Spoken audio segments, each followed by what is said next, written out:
بسم الله الرحمن الرحيم. الحمد لله رب العالمين، والصلاة والسلام على أشرف الأنبياء والمرسلين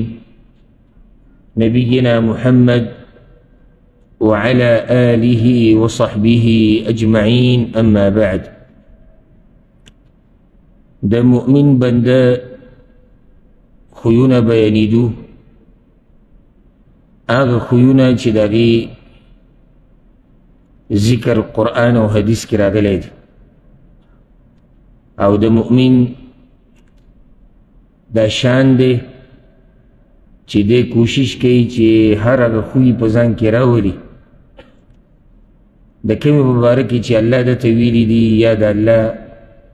رسول صلی اللہ علیہ وسلم و تویلی دی. آخرانی خبره پا دی باندی شیوه چی دیو مسلمان تاجر سه صفاتی، دیندار سره او بیدینه. دی دوانو معاملات چی دی یو شان کرو، دی دوی تجارت چی دی یو شان کرو، دی دوی ناس تا پاس تا دی یو شان کرنو، یا فرق با دوی کی سپاتی شو، یا خطول یو شی دی. او اللہ قرآن کی دا خبر ذکر کردی دا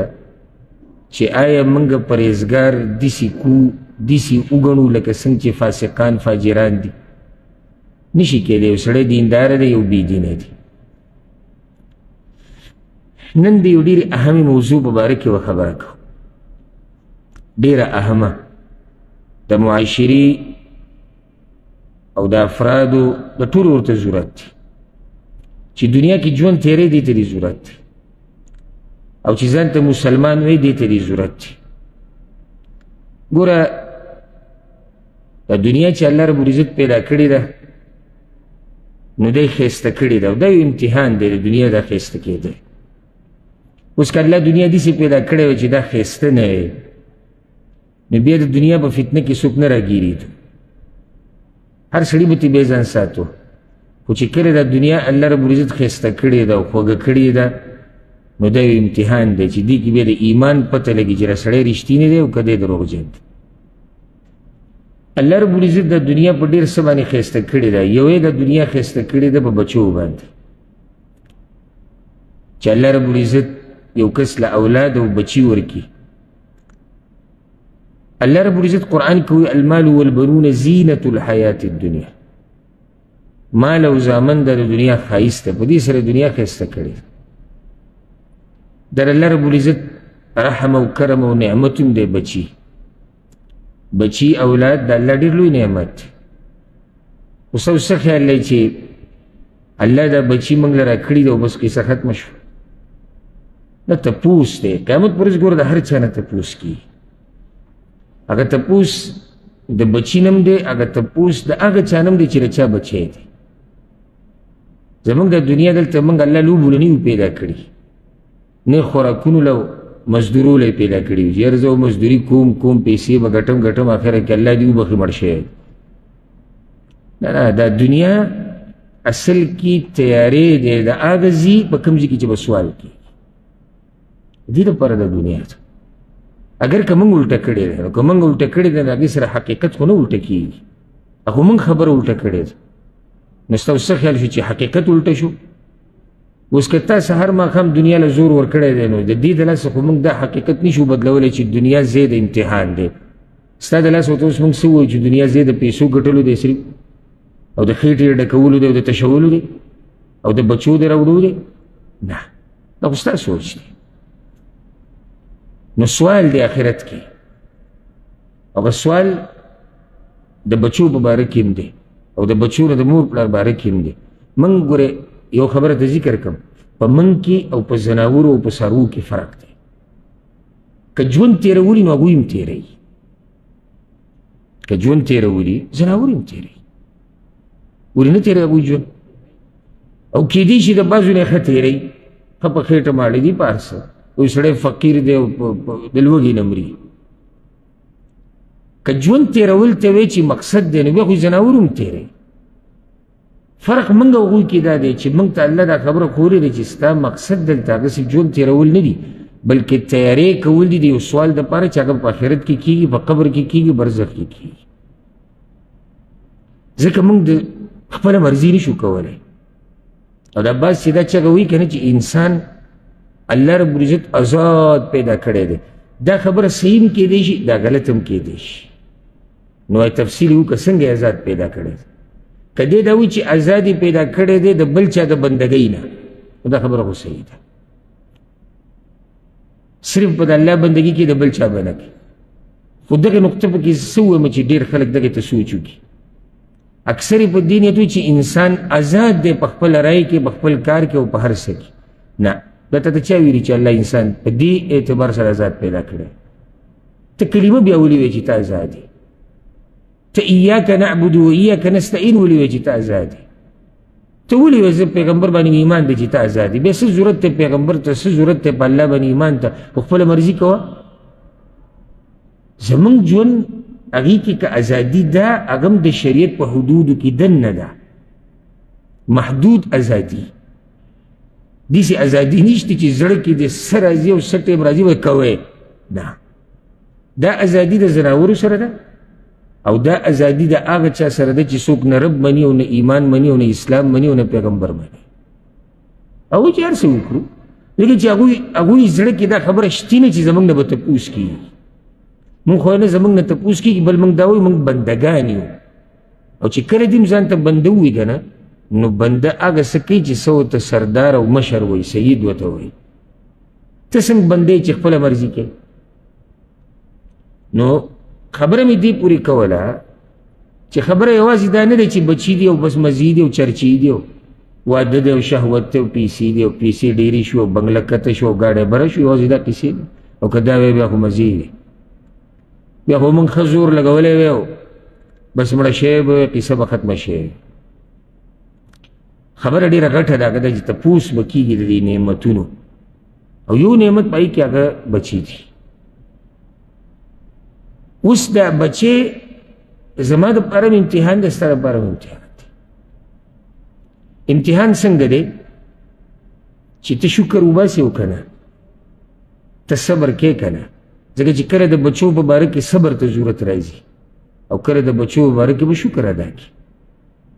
او حدیث کې دا راځي بله ده چې دا زما او ستا په غاړه کې یو ذمهواري ده. صحیح بخاري صحیح مسلم کې مشهور حدیث دی، کلکم راع فمسئول عن رعیته. تاسو کې هر چا له الله یو ذمهواري ورکړې او الله به دې تپوس دغه ذمهواري کوي. نو د سړي په باره کې وایي والرجل راع علی اهل بیته، او سړی ذمهوار دی د خپل کور د خلکو، الله به ترې هغې تپوس کوي. والمرأة راعیه علی بیت بعلیها وولده، او زنانه د خپل خاوند د کور ذمهواره ده او د خاوند د بچو ذمهواره ده. او دې ځای کې ته یو فایده بیا ذکر کړم. رسول صلی الله علیه وسلم دلته داسې ونه وایي وولدها چې دا زنانه ذمهواره ده د خپلو بچو، وایي دا زنانه ذمهواره ده د سړي د بچو. دا بچي اصل کې د سړي، دا د ښځې دا بچی راوړی د سړي دپاره. نو بچی اصل کې نسل کې د سر نه د خپو پورې ټول د پلار دی. او دا یو دلیل دی. یعنی رسول صلی الله علیه وسلم داسې ویلی چې زنانه ذمهواره ده د بچو، د خپلو بچو، نه وی وولده د خاوند د بچو. نو دا یو مسؤلیت دی، د دې به تپوس کېږي زموږ نه. بیا خصوصا د نن سبا دا دور نه دی، شهوات ډېر شوي دي، شبهات ډېر شوي دي، شرونه ډېر شوي دي، فتنې ډېرې شوي دي، انټرنیټ زور کړی دی، میډیا مخکې شوې ده، دنیا پراخه شوې ده. په داسې وخت کې دا ذمهواري سرته رسول دا بیا ډېره ګرانه شوې ده په نسبت ته زوړ حال. یعنی صحیح د پخوانو په اوږو باندې ذمهواري وه، خو د هغوی دپاره د ذمهواري دومره ګرانه نه وه څومره چې نن سبا ګرانه ده. هغوی ته دا یره نه وه چې زما دا بچی په انټرنیټ کې څه ګوري او څه نه ګوري، که نه یره ورته وه؟ هېڅ یره نه وه. دغه شان سړیتوب حیا دا ډېره وه په نسبت د نن سبا. بې حیایي ډېره شوې ده، فحاشیانې ډېرې شوي دي. نو هغه وخت کې د بچي تربیت کول زه ورته بلکل اسان نه یم، خو اسان و په نسبت د دې وخت. او زما دا د ټولو نه سوال دی چې که ما ورته د خپلو بچو او د خپلو ښځو د خاندان تربیت ونه کړو، د دې به څوک تربیت کوي؟ دا یو سوال دی. ځکه چې بعضو خو کار دغې ته ویلی چې زه به صرف پیسې ګټم. د بچي تربیت دا نه دی ته له صرف خېټه ډکې، صحیح دا زموږ ذمهواري ده، خو صرف دغه بس. یعنې ده ته لکه مثال کې یو څاروی چې ته ورته سهار ماښام واښه وراچوې، بس دغه غم دی. او دې ښځې له بس ډوډۍ او جامې، نه نه، د دې نه مخکې غټې خبرې دي، هغه د دې نه ضروري دي. ځکه که بچې د لوږې نه مړ شي که نه، او ته غریب یې، ستا په نصیب کې پیسې نه وي، والله که ته را پیدا کړي ته به هم د غریبۍ نه مړ شي او دا بچې دې مړ شي. دا څه ګټه خبره نه ده. بس یو امتحان راغی او سړی مړ شو، بچې مړ شو، دي شوي دي ډېر غریبانه مړه شوي لوږې. او که دا بچې دې جهنم ته لاړ او د دې دنیا او آخرت تباه شي، او دې نشهیز شي، او دې بد اخلاقه شي، دې زناکار شي، د ده نه غل جوړ شي، د ده نه ډاکو جوړ شي، دې بدتمیزه وي، دې بې حیایي، دې فحاشیانې کوي، د ده نه ډم جوړ شي، د ده نه اجرا جوړ شي. غم دا دی. اوس هغه اجرا چې دې جوړ شو، ډم، غل، ډاکو، زناکار، بې لمانځه، بدتمیزه، هغه په خېټه ښه موړ دی. تا څه ګټه وکړه؟ ته ما ته دا ووایه، څه ګټه دې وکړه؟ ته به څه جبا دوه چته بلډینګ جوړ کړی، مبارک دي شي تا ته بلډینګ، بیا بې دغې نه خواسې دي. او ستا څه ذکر پاتې شو په دنیا کې؟ تا خلک په څه یادوي؟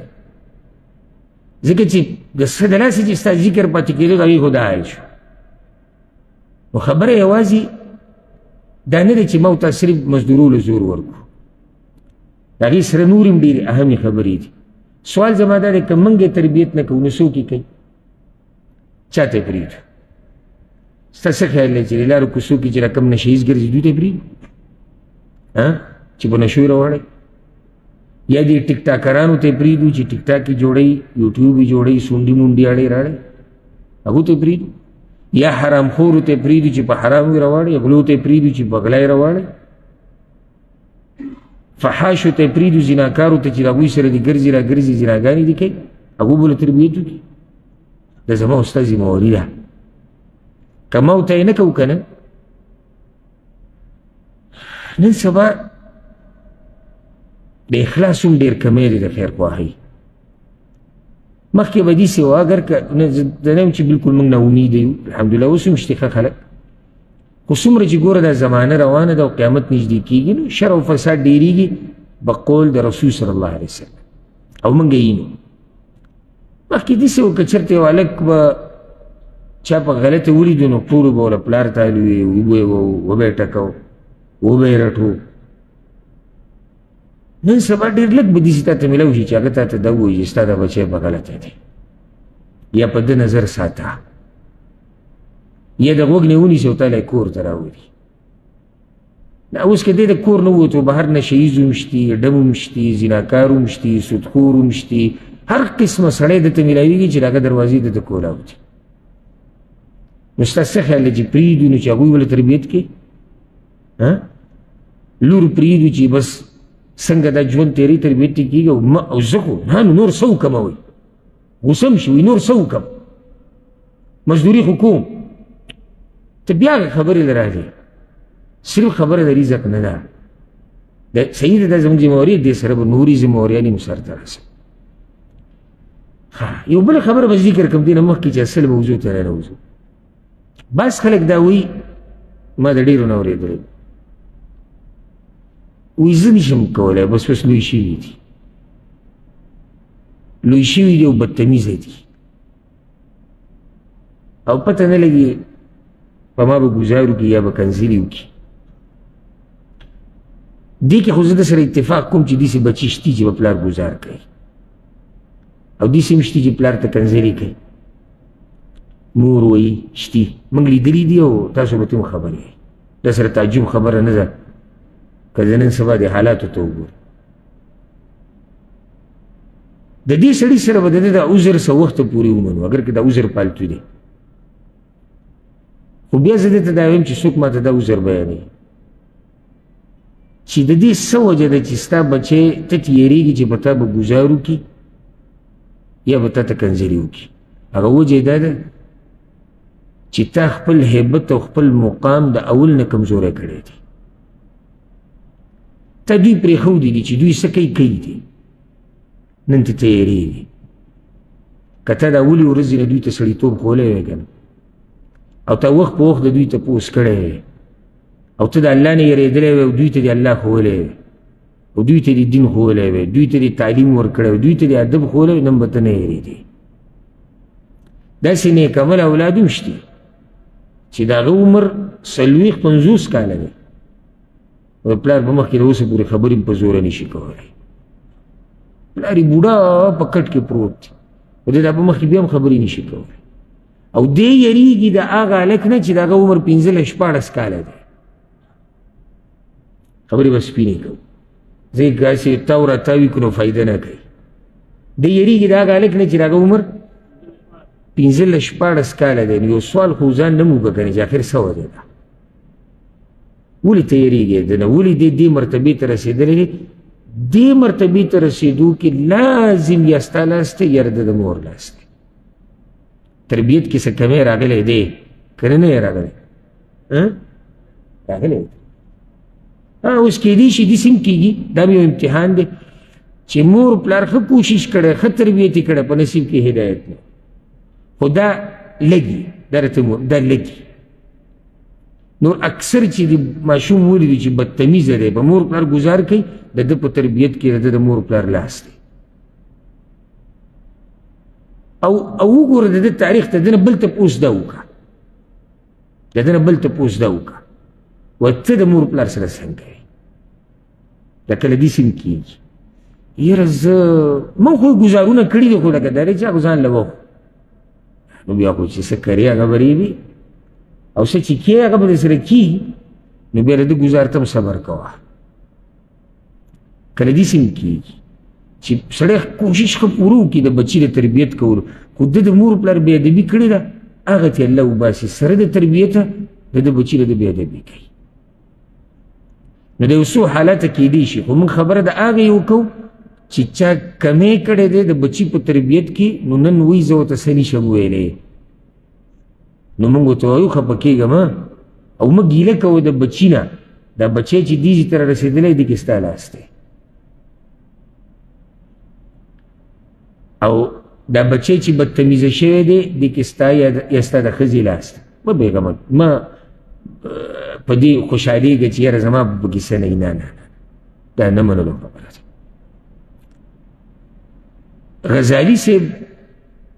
یو خبره ذکر کړې دی یو عالم امام غزالي مشهور امام تیر شوی د عالم هغه ډېره ناشنا خبره کړې ده وایي فایدې دپاره به ذکر کړو وایي الصبي امانه عند والديه ماشوم د مور پلار سره امانت دی او د دې ماشوم زړه د هرې نقشې او تصویر نه صفا دی دا ډېره قیمتي خبره د ماشوم زړه د هر څه نه څه دی صفا دی بیا وایي وهو قابل لكل نقش د ده د زړه هرې نقشې ته تیار دی ومائل الى كل ما يمال الیه او کږیږي هر هغه طرف ته چې ته کږې نو که دا ماشوم دی په خیر عادت کو نو ماشوم دنیا و آخرت هم ښایسته شو ستا دنیا و آخرت هم ښایسته شو او که دا ماشوم دی په شر عادت کو و اهمل اهمال البهائم او داسې ریتې ځان غافله کړی دی لکه زناورونه چې سړی ځان غافله کړي نو دیم د دم دنیا و آخرت تباه شو د مور پلار هم دنیا و آخرت تباه شو بیا وایي چې وکان الوزر فی رقبة القیم علیه دا غټه د یرې خبره ده او د دې هر څه ذموار او ګناه هغه د ده د مشر په غاړه کې پرته ده قیامت پر ورځ به الله ده رانیسي بیا وایي وی دا بدن چې کله پیدا شي په اوله کې د انسان چې پیدا کیږي एकदम دې پوره جوړېږي څه کېږي لږ لږ جوړېږي بیا چې کله دې دنیا ته راشي نو نن له ته وده چې سبا له ماشوم غټ شوی ته به دله خوراک ورکوې رو د ده دا بدن دا غټېږي وی دقه شان د ده دا نفس نیمګړی دی ده ته چې اوس ته سخې او څومره غټې په اعتبار د تربیت هغه ته کولی شي اخلاق ماشوم چې پیدا شو د اخلاق معلوم دي دا به ته تخې څنګه چې ول رزق ورکې که نه ته سبب یې رزق او ته داریک منډه کې سټور ته یاره دله وایي داسې پی راوړو چې دی ورسره لږ پهلوان شي غم د دې مو که چې ده ته داسې اخلاق خوږ غواړي چې دی اخلاقي شي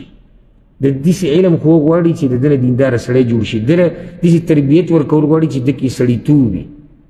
ده ته داسې سبق خوږ غواړي چې دی هوښیار شي او داسې به شي بیا ځه نو دا ډېره ناشنا خبره ذکر کړې ده اوس راځو د مسلمان د خپلو بچو سره څه حال دی دا اوږده موضوع ده او که دې درس کې پوره نه شو روان درس کې به پوره کړو د مسلمان د خپلو بچو سره څه حال دی دا بچي الله یوازې مسلمان له ورکوي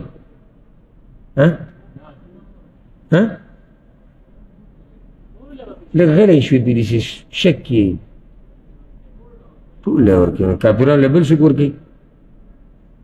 او د دې نه ښه جواب دا و چې چا ویلی وی چې کافر خو پرېږده زناورو له هم ورکوي که دا دین دې ترې لرې کو او دینداري دې ترې لرې کړه نو بچی خو د کافر سره هم دی بچی د مسلمان سره هم دی نو دوی کې څه فرق پاتې شو لازم د مسلمان د بچو سره ځان له حال دی او د بېدینه یا د کافر د خپلو بچو سره ځان له حال دی موږ دا معلومول غواړو چې د مسلمان د خپلو بچو سره څنګه زندګي د دې څه حال دی د خپل اولاد سره د خپلو بچو سره اولنی خبره خو دا یاده کړئ د دې نه مخکې چې موږ تفصیل د تربیت شروع کو هغه ده د مسلمان اولنی شان دا دی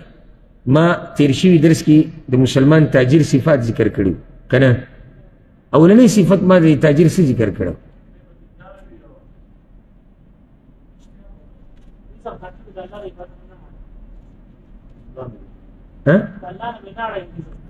دا تجارت دی د الله نه نه غافله کوي نن د تم دا ویل د مسلمان اولنی صفت دا دی چې بچی دی د دین نه نه غافله کوي یو سړی بچی نعمت دی منم بچی ښایست دی ژوند منم بچی سره ژوند پوره کي منم نو ته به څه کې د بچو د محبت به په ځان دومره سور کړي چې دین نه ور څه به شاته ګزار کړي موږ د بچو سره محبت کوو ورب الکعبه که دا محبت د هغه محبت په مخ کې زره برابر ومي کوم محبت چې موږ د خپل رب سره کوو بچی څه شی د الله په مخ کې یو رب زه پیدا کړی یم ما د هر څه راکړي د دین یې راکړی دا بچی یم هغه راکړی نو چې اوس زه د دې بچي سره دومره محبت وکړم چې د هغه سره د محبت نه زیات دا به ظلم نه هغه چا چې درکړی د هغه دې بس هم پرېښو بیا پیغمبر دې بس پرېښو چې هدایت دپاره راغله د مسلمان شان دا دی چې دی د بچو سره محبت کوي خو حدودو کې کله چې دا بچی د ده او د دین په منځ کې دیوال جوړیږي نو بیا دې ګوره بچي له اهمیت نه ورکوي او سورت التغابن سورت الانفال دې کې الله رب العزت دا خبره ذکر کړې ده انما اموالکم و اولادکم فتنه ستاسو مالونه ستاسو بچي دا امتحان دی امتحان دی دسم امتحان دی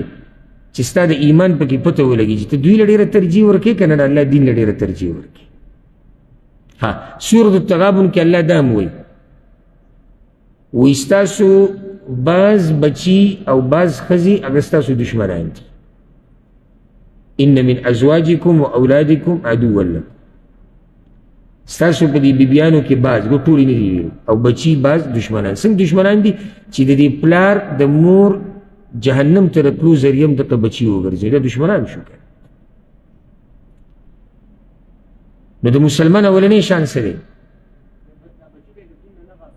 د بچو سره محبت دی د دین نه غافله کوي چې کله دین راغی بچی غاړې ته چې کله دین راغی ښځه غاړې ته چې کله دین راغی تجارت غاړې ته ملګری غاړې ته پیسې غاړې ته دا ټوله دنیا سره د ځمکې او اسمانونو ټوله غاړې ته ځکه چې دلته خبره د خالق راله خبره د رب ده خبره د معبود ده خبره د الله ده دا اولنی صفت خو د مؤمن دا دی چې دی بچي ته په دې نظر ګوري دی پوهه دی چې دا امتحان دی نو چې امتحان دی نو بیا به احتیاط کوي چې ته ګډوډ پکې نه شي الله داسې هم کولی شوه چې د دې پلار او د مورې د دې بچو سره دا محبت دومره نه ډېرولی کولی شو که نه شو خو بیا د امتحان مزه نه وه نو دومره محبت چې د پلار او د مور په زړه کې اچولی د بچي دپاره چې دا ورته یو ناشنا امتحان ګرځېدلی دی و چې دومره محبت دی په زړه کې دی او خبره د الله راشي اوس به یې د ایمان پته ولګي او چې محبت نه وي لکه مثال به یې درکړم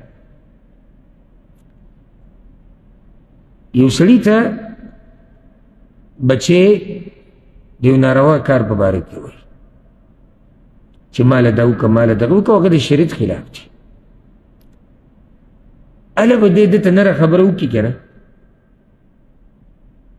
او د ده دا مخ به هم ووایي په سپېړه مانه منه به یې کړي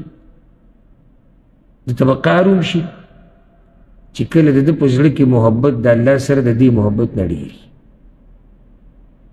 خو چې کله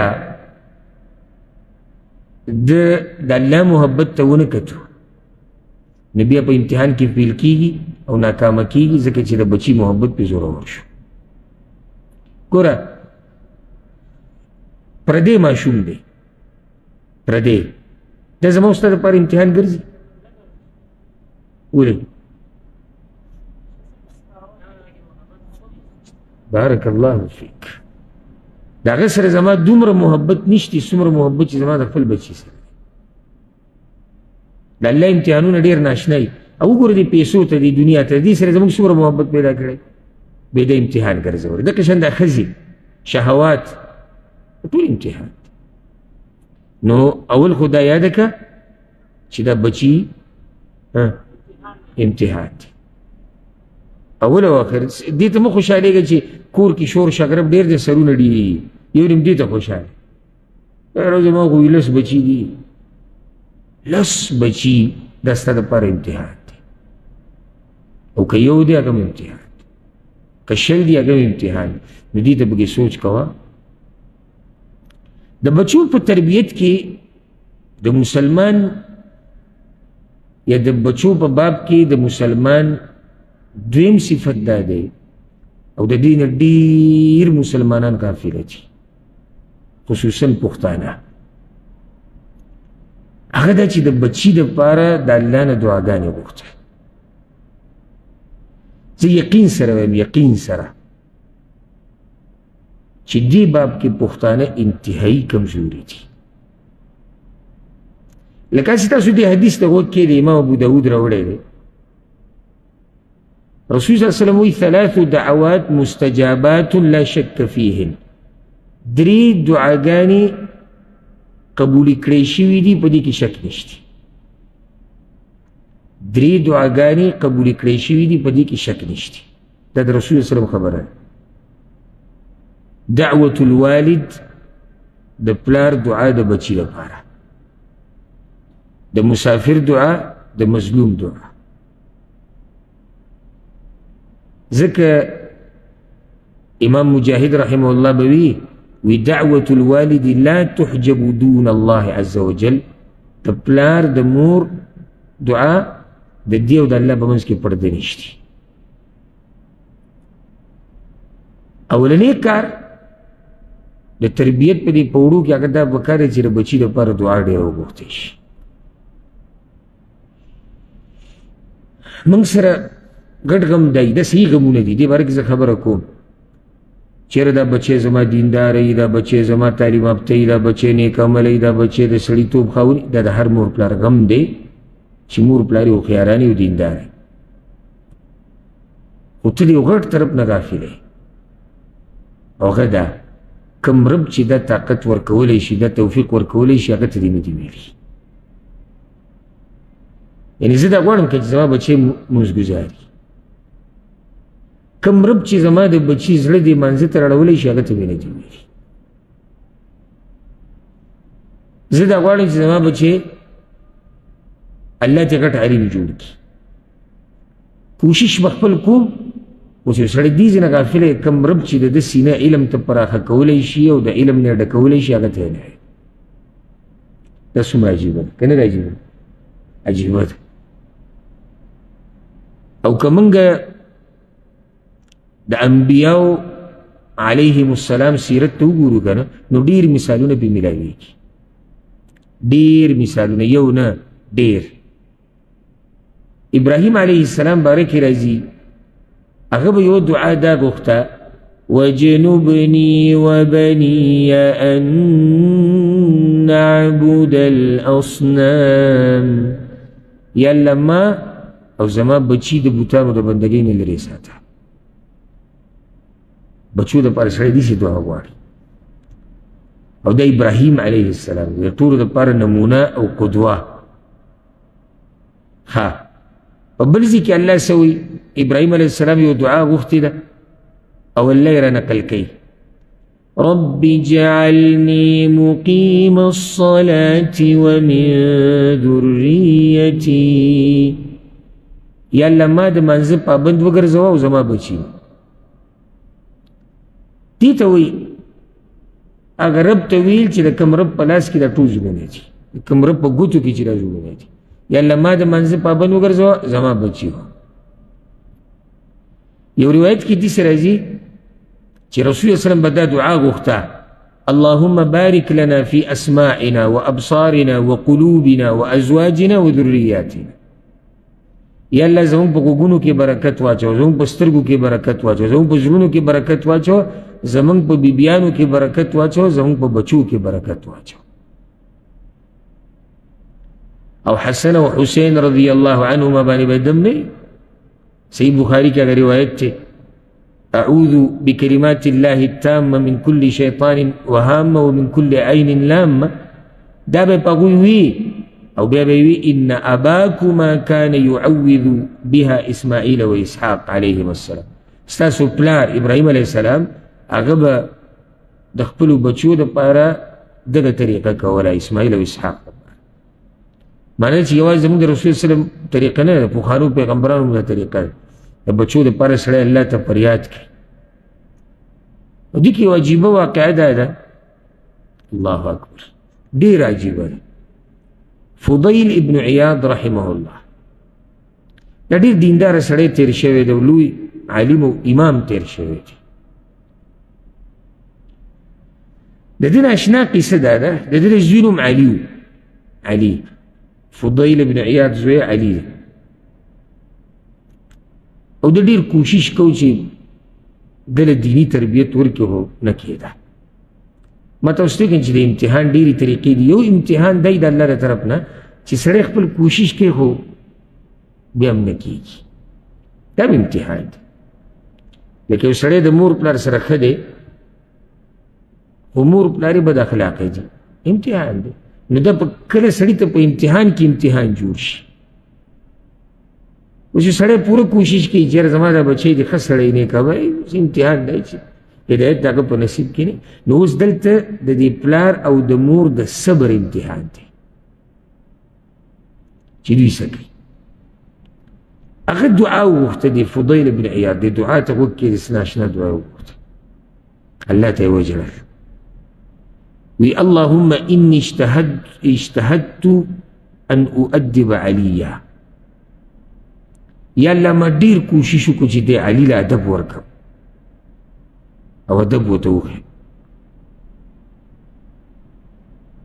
فلم اقدر على تأديبه خو په دغه مې وس بر نه شو ادب ما ده ته ورغ معنی ده چې هغه زما ادب خو دله څه فایده ورنه کړه فأدبه أنت دين يلا توت أدبوها يلا توت أدبوها الله رب العزت دا غدا پریاد داسې واورېدو داسې قبول کو چې د علي ابن فضيل ابن عياض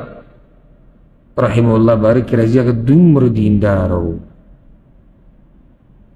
چې آخري وخت کې کله زنکدنو د هغه ساتې وتو نو په هغه وخت کې هغه قرآن اورېدو یو کس تلاوت کو ده ورته ژړل او دغه ټیم کې تساوت دا د ده پلار هغه فریادو او دعا و چې د الله نه غوښتې و یا الله ډېر کوشش مو وکړو چې علي ته ادب وښیم خو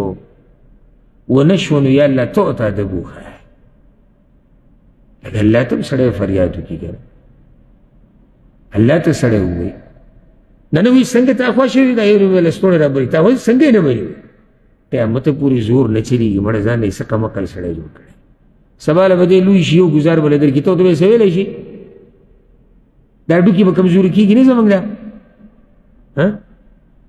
که نه عمر له به دغه شان زوروري دا ځواني به ځي دا ښایست به ختمېږي دا معلوم کېدی شي نن شتي سبا نه وي دا صحت به هم بیماري به راځي ته به د کوم وخته پورې د بچې په زور راټینګې او چې الله یې په نصیب کې نه لیکلي والله که ستا په شان یو سل نور پهلوانان راشي که نه پهلوانان بیا هم نشي راټینګولی موږ لیدلي زما خوا ډېر کسان راځي مشورې رانه الي بعض راشي سترګو کې اوښکې راشي والله ما لیدلي سترګو کې اوښکې راشي یوه طریقه داسې نشتي چې هغه ما پرېښودي خو نه کېږي څه نو که څوک دا وایي چې زه په زور سیده کولی شم که نه نو دا د دی وهم دی زور په بعضو ځایونو کې استعمالیږي زور په بعضو ځایونو کې استعمالیږي خو همیشه نشي استعمالی نو د څه نه به کار دی دعا نه د طلحه ابن مصرف رحمه الله دا په علماو کې مشهور عالم تېر شوی سلفو کې ده پسې یو کس راغی ورته وي زما دا زوی نه مني زما خبره څه وکړم د سره نو هغه ورته وي دا آیت ډېر وایه دا دعا غواړه رب اوزعني ان اشکر نعمتك التي انعمت علي وعلى والدي وان اعمل صالحا ترضاه واصلح لي في ذريتي قرآن کې دا دعا یا الله زما د بچو اصلاح وکړه وایي دا دعا ډېره غواړه دا ورته ونه وایي چې هغه چوکۍ نه اوس سوبالی جوړ کړه او د سوک په ځای اوس لته ورکوه او زنځیرونه ورته واچوه اکثر په دې والو کې قصه ښه ګډوډی شي کله سړی ما تاسو ته دا خبره ذکر کړې وه حکیم چا ته وایي مناسب ځای کې مناسب کار کوي هوښیاران مور پلار هغه دي چې هغوی مناسب ځای کې ګزار ورکوي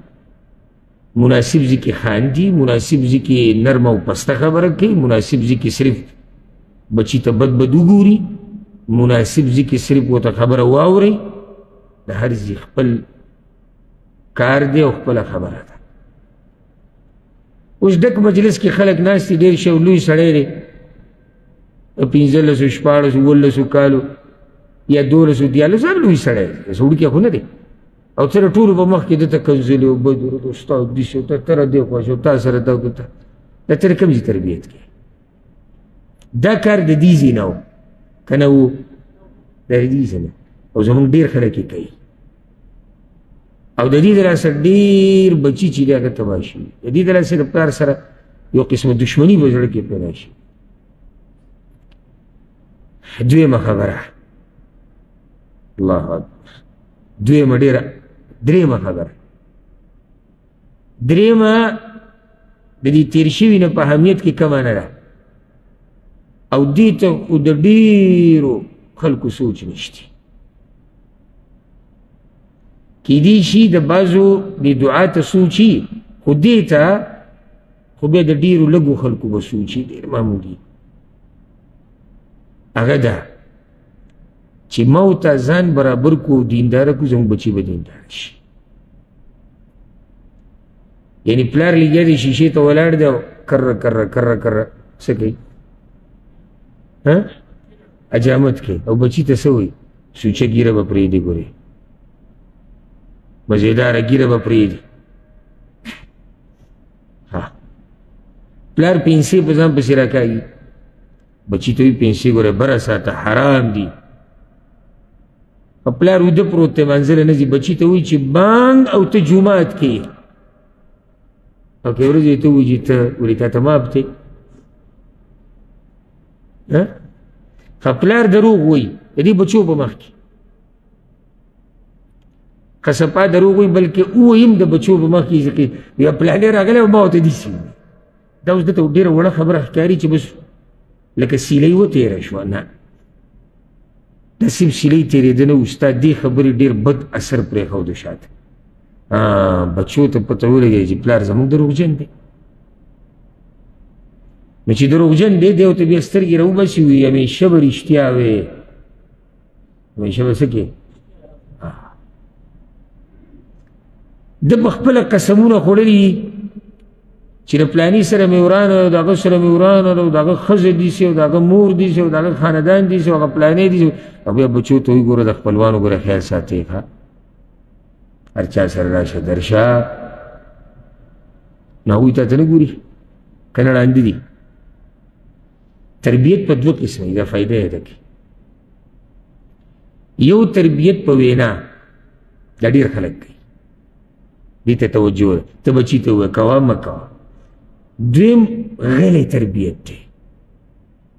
غلی چې هغه ته نه محسوسې او هغه د څه چې ته کوې دا ته دې بچي ته ښیې او د دې نه بچی ډېر متاثره کېږي لوی خو پرېږده کله ناکله م لیدلی دا ماشومانان دا د 3-4 کالو چې 3-4 کالو د پلار هغه پیزار به په کړي هغه ګډ پیزار چابیانې به یې راګستې وایي زه م د بابا په شان روان یم کار له ځم ستا څه خیال دی چې دا ماشوم یې د نه زده کوي نو دا لوی نه زده کوي پلار په خپله نشه ییز دی او بچي ته وایي نشې ته که نږدې شوې که نه ستا خبره بې اثره ده ولې ته یې په خپله عمل کوي مور بې حیا ده بې پرده ده پردې خیال نه ساتي لور ته وایي که لوپټه دې د سر نه راولېده نو ته خپل ځان ته وګوره دا په خپله لنډې تنګې جامې او لور ته څه وایي وایي جنکو سره غټې کولاوي د حیا جامه مزه کوي نو ته موږ دې تربیت ته سوچ نشته ها دا ګوره موږ ټولو دا تربیت روان کړی دی او موږ ورته سوچ هغه نشته څه چې ته کې تا نه زده کوي څه چې ته کې تا نه زده کوي او په دې راته یو ښکلې خبره ذکر کوم د قرآن نه الله رب العزت سوره اعراف کې ناشنا خبره ذکر کړې ده الله وایي والبلد الطيب يخرج نباته بإذن ربه والذي خبث لا يخرج إلا نكدا الله وی مزیدار ازمکه مزیدار فصل لو باسي مزیدار ازمکه مزیدار فصل لو باسي او خراب ازمکه خراب فصل لو باسي څنګه چې ته داسې به فصل وي اوس مې پوه نه شوئ دې تربیت ته توجه ورکړه ځکه دا یو دا خبره یاده کړئ د بچو په تربیت کې چې بیدار اوسه ستا هر حرکت دا بچی نوټ کوي ستا خبره نوټ کوي ستا کار نوټ کوي هر څه نو داسې څه مه کوه چې ستا نه دي خوښ په دې بچي کې او که چېرته دنه وشو انسان د ګناه ته کېږي نو پوه یې که بچی چې دا غلطي زما نه م شوې ده خو زه به م احتیاط کوم او ته به م احتیاط کوي چې ده ته پته ولګي چې زما پلار دا کار کړی ده خو هغه پرې خفه دی هغه ورته ګناه وایي او چې ته په خپله سندرې لګولي دي او ریموټ ډاړې راړې او چې کله بچی راننوته او مور ته ولو دی بوزه دی هم بیا دا شینې زده کوي یعنې موږ له روا بچي له ناروا خاص څنګه وایه دنې تپوس یې کوه صیبه ته څنګه غواړې چې دا بچی دې څنګه یاره وایي چې خوږ اواز یې ښکلی قرآن وایي او غټ عالم وي غټ کې به دا الف هم سمداسې اوږد کړي او زه خپل حال ته وګوره د مور پلار اثر په بچو باندې څنګه لباس ته چې هغې ته وګوره څنګه کینې پاسې وګوره مور ته موږ وایو چې ته چې څنګه کینې پاسې ته چې څنګه لباس اچې دی په بچو باندې اثر دی ورب الکعبه چې پې اثر دی ورب الکعبه ها څو خبرې شوې درې څلورمه خبره مسلمان خپل بچی ته وخت په وخت نصیحتونه کوي یو سړی به ما ته دا ووایي چې دا خو هر مور پلار کوي ما داسې نه دي ویلي چې مسلمان خپل بچي ته نصیحت کوي ما څه ووایي وخت په وخت یعنې بعض وایي چې ما ورته ویلي بیا ورته ووایه نه نه ما ورته درې پیرې درې نه څلور او سل نه زر او زر نه لاک زما استاد ذمواري دا ده چې ما ورته به بچو ته نصیحت کوم ته به دا نه چې دا نصیحت ما دته یو وخت کې کړی دی نه نصیحت به ورته کوو وخت په وخت به کوو ورسره دا یاده که دا ورسره اضافه که او په ښایسته طریقې سره به یې کوو ځکه چې بعض نصیحت کوي خو د هغه نصیحت طریقې صحیح د هغې نه اګر نه نصیحت کول هغه ته غوره هلکه خره ته مونځ نه کړي دا دې ته نصیحت کوي د مانځه او طریقې څومره مزداره خنزیره وایي ته دروغ ولې دی بعض خو پکې داسې ناروا به ووایي چې سړی ورته حیران شي لقمان حکیم خو پېژنې که د هغه وصیتونه خپل بچي ته ډېر مشهور دي او الحمدلله زما په دې باندې یو مستقل درس دی مستقل د لقمان حکیم نصیحتونه او وصیتونه او په دې نیټ هم میلاویږي شتي الحمدلله هغه واورئ یو بېر ما د هغه نصیحتونو تفصیل ذکر کړی دی او بعض هغه نصیحتونه مې ذکر کړي دي او وصیتونه چې هغه قرآن کې نه دي ذکر نو علماو ذکر کړي دي هغه ټول به واورئ نو ډېره فایده به راته وشي او طریقه د نصیحت به راته هم ښه معلومه شي الله وی وَإِذْ قَالَ لُقْمَانُ لِابْنِهِ وَهُوَ يَعِظُهُ يَا بُنَيَّ او کله چې لقمان حکیم خپل زوی ته ووایي نصیحت یې ورته کوو یا بنۍ ای زما زویه دا طریقه د نصیحت ماشوم هر وخت په سپېړه مه پوه کوه کله په مینه محبت نه تا پورې دا کار مزه کوي دا خبره هم ګورې ما په خپله تجربه کړې زه به د خپله تجربه هم دا خبره ډېر اثر کوي چې ته بچي ته داسې وایې ګوره دا تا پورې مزه کوي ته څومره ښایسته سړی ته څومره قدرمن سړی تا پورې دا مزه کوي یاره دا خبره د مختصر دوه درې خبرې د څلورو ګنټو تقریر نه زیات کار کوي چې صرف ورته کله ورته داسې ګوره موږ مسلمانان یو مسلمان داسې کوي دا خبرې چې ورته ته کې دا په ده باندې ډېر زیات اثر کوي او دا د ذهن نه نه وځي وړوکوالي کې چې را کومې خبرې وشي دې ماشوم ته که بس دا د ذهن نه نه زویه ګوره الله تا ته ګوري نه الله تا ته نه ګوري بس دا خبره د په ذهن کې پاتې شي او ما تاسو ته دا خبره ذکر کړې وه د یو پیر کسې د خپلې زمونږ والده چې الله رب العزت یې د هغې په قبر رحمتونه راووری زه وړوکی وم سکول ته به تلم او هغې به ما ته وایي ته به روجې نیسي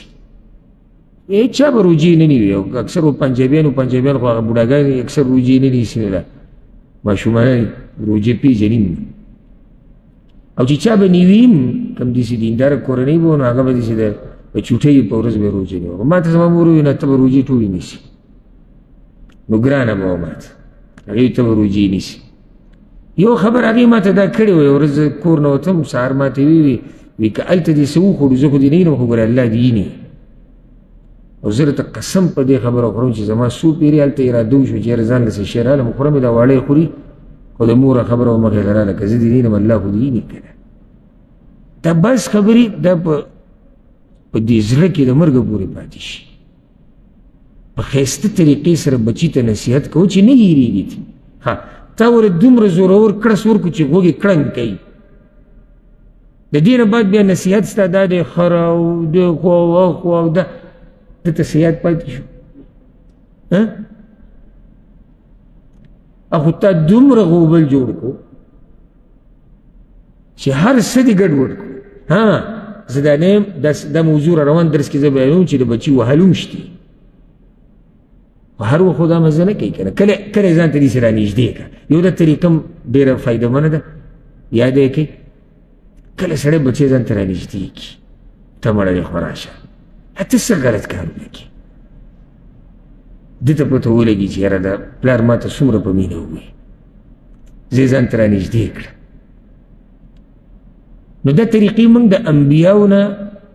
د صحابه کرامو نه د نیکانو خلکو نه ذکر زده کړي دا اوس وګوره لقمان حکیم بچي ته څومره ښایسته طریقې باندې اواز کوي یا بونی ای زویه یعنې ډېر به په موږ کې داسې تپوس دې وکړه ډېر به چې تا دې خپل بچي ته چې د زوی ویلی داسې اواز دې ورته کړی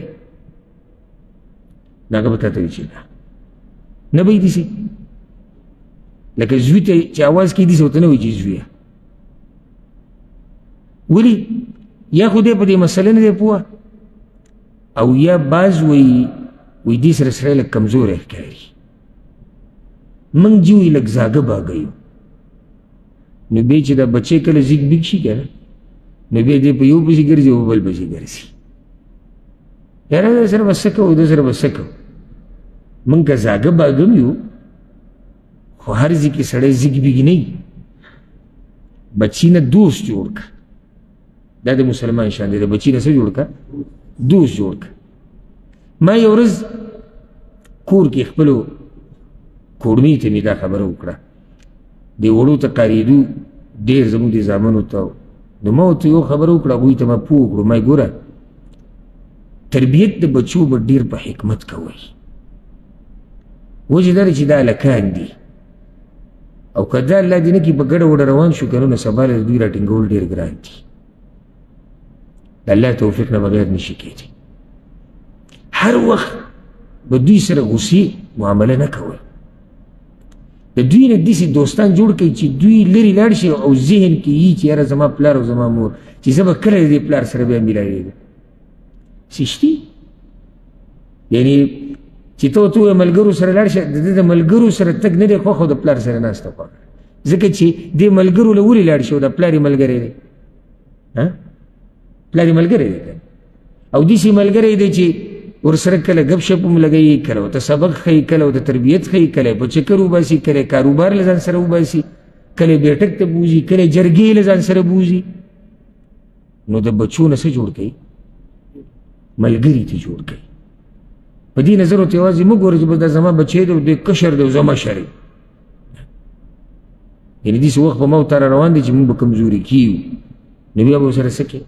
نو ملګری ته یې جوړ کوو په هغې کې غټه فایده دا ده ګټه فایده چې دی به تا ته د زړه حال ووایي چې ملګری یې ته جوړ کړو یعنې که اوس تا دی ملګری کړو او چا ورته یو ورځ ووایي چې راشه دا د نشې سګرټ ته ویسکه دی تا ته وایي ډایرکټ دی ته وایي یاره یو په لار روان وم ماشوم به تا ته یو کس ما ته داسې وایي ځکه چې ته پته زما پلار زما دا مسله اوري ملګری مې دی ما ته به اوس څه ووایي د ده اوس مثال کې زلمی شو او پلار مور یې د واده نه غافلې دی او دی په ګناه کې واقع کېږي یره دی چې ګناه کې واقع شي نو دی صفا خبره کوي ځکه چې ته پته زما پلار زما څه دی ملګری دی نو چې ورته پته دی چې پلار زما داسې لکه هټلر هغه د چون کې داسې د سترګې ده کې ویشتي ناست دی که نه دی هغه وایي نه ناست دی چې ناست دی بهر ناست دی چې کله دی لاړ شي رانه راوځي دی هم ګیله کوي زما بچی زما خبره نه اوري نو تا دومره یرولی دی دومره دی وهلی دی دومره دی رټلی دی چې کوم ځای کې ته هغه ځای له نه راسي په په دې به اکتفا وکړو او ډېرې خبرې پاتې شوې هغه به را روان درس ته پرېږدو. الله رب العزت دې زموږ د ټولو بچي نیک عمله کړي او الله رب العزت دې زموږ بچي د نشو تماشو نه بچ کړي. او څوک چې هم کوشش کوي چې زموږ بچي زموږ زنانه زموږ مشرانو کشرانو ته زموږ د امت ته نقصان رسول غواړي، رب العالمین دې تباه و برباد کړي او الله رب العزت دې د عبرت نښه وګرځي او الله دې زموږ په بچو باندې زموږ سترګې دنیا او آخرت کې یخې کړي او الله دې زموږ بچي هغه د دین خادمان وګرځي. هذا والله أعلم وصلى الله وسلم على نبينا محمد.